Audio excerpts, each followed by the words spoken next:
Did you see Hitchcock's Vertigo? I'm sorry, I don't understand. Sorry, Hitchcock's Vertigo, the film, Alfred Hitchcock. I think it happened here, you know. I don't know the scene, okay. Probably. Yeah.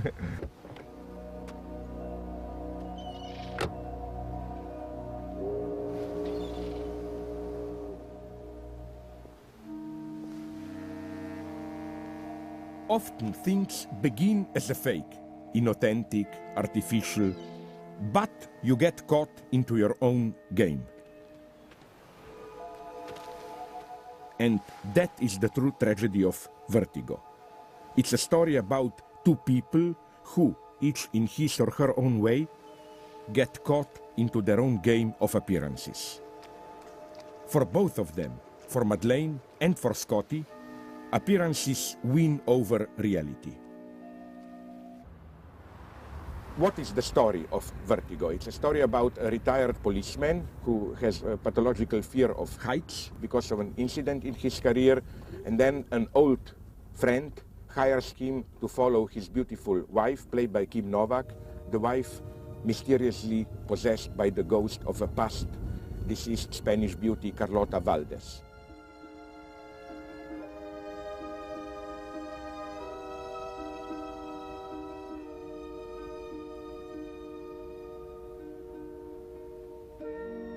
The two fall in love. The wife kills herself.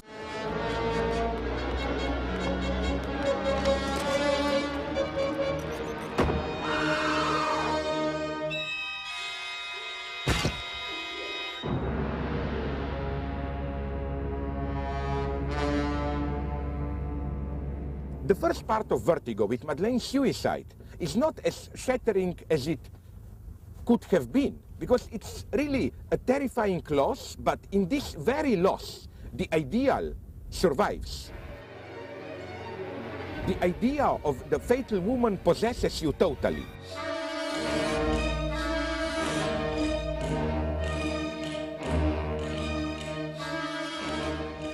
What ultimately this image, fascinating image of the fatal woman stands for is death.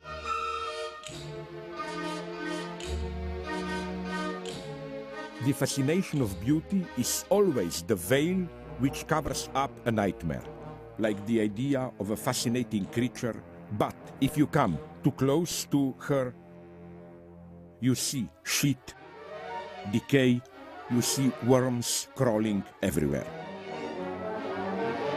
The ultimate abyss is not a physical abyss, but the abyss of the depth of another person. It's what philosophers describe as the night of the world. Like when you see another person into his or her eyes, you see the abyss. That's the true spiral which is drawing us into.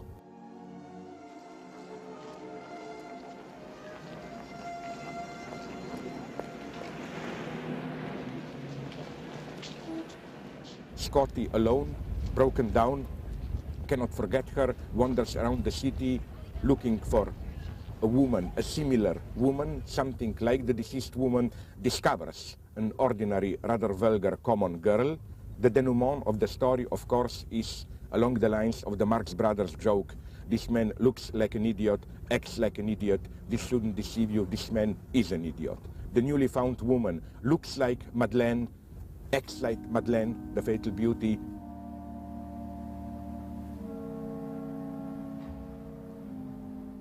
We discover she is Madeleine.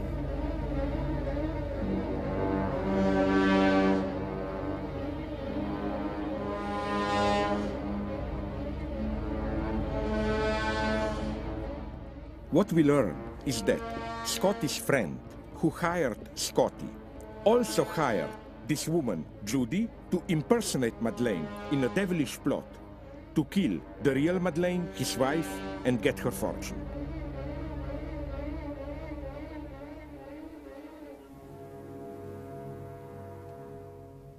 We could just see a lot of each other. Why? Does that remind you of her?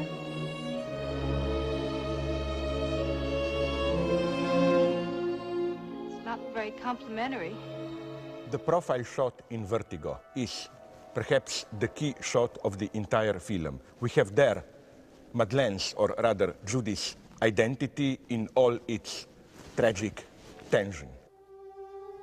It provides the dark background for the fascinating other profile of Madeleine in Ernie's restaurant.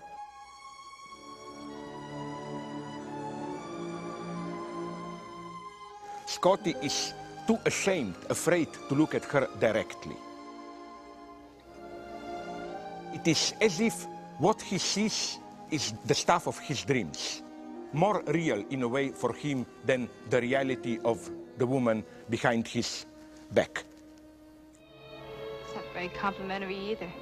I just want to be with you as much as I can, Judy. When we see a face, it's basically always the half of it.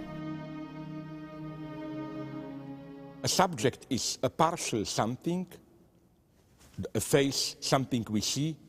Behind it, there is a void, a nothingness.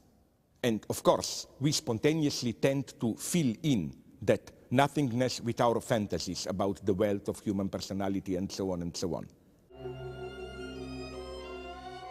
To see what is lacking in reality, to see it as that, there you see subjectivity. To confront subjectivity means to confront femininity. Woman is the subject. Masculinity is a fake. Masculinity is an escape from the most radical, nightmarish dimension of subjectivity. Scotty, what are you doing? I'm trying to buy you a suit. But I love the second one she wore.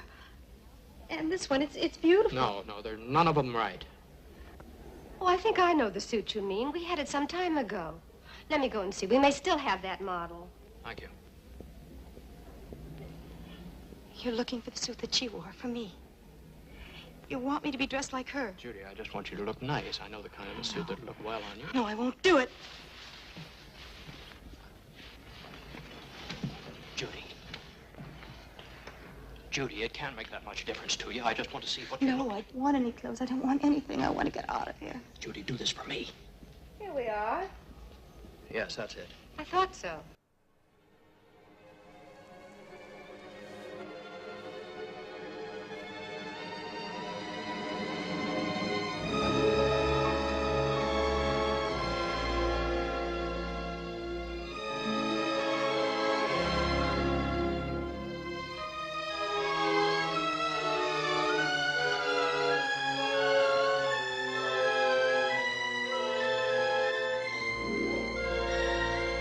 When Judy, refashioned as Madeleine, steps out of the door, it's like fantasy realized. And of course, we have a name, a perfect name for fantasy realized. It's called nightmare. Fantasy realized. What does this mean? Of course, it is always sustained by an extreme violence. The violence, in this case, of Scottish refashioning, brutal refashioning of Judy, a real common girl, into Madeleine. It's truly a process of mortification, which also is the mortification of woman's desire. It is as if, in order to have her, to desire her, to have sexual intercourse with her, with the woman, Scotty has to mortify her, to change her into a dead woman. It's as if, again, for the male libidinal economy, to paraphrase a well-known old saying, the only good woman is a dead woman.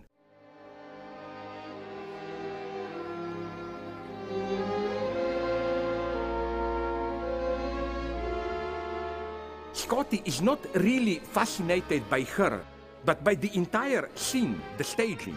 He's looking around, checking up, are the phantasmatic coordinates really here? At that point, when the reality fully fits fantasy, Scotty is finally able to realize the long-postponed sexual intercourse.